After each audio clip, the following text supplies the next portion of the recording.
Hello friends, welcome to my new video. In this video I am going to show you how I drew this picture using Adobe Illustrator.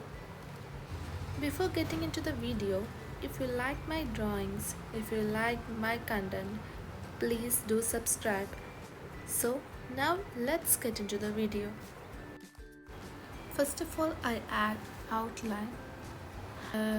Drew the hair using a dark brown color. I didn't use the black color directly, and then I drew the dress and I just did the design of the dress using my favorite brush. Next, I thought about the face. When I think about the face, I think it's better without eyes and nose, so I didn't draw it.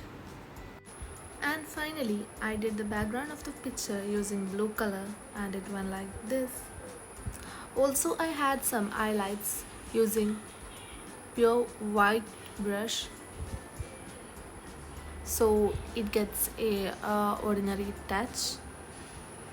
And that's all for the video. Thanks for watching. Support me guys. If you need a full tutorial video, just comment down. Okay, bye, see you in next video.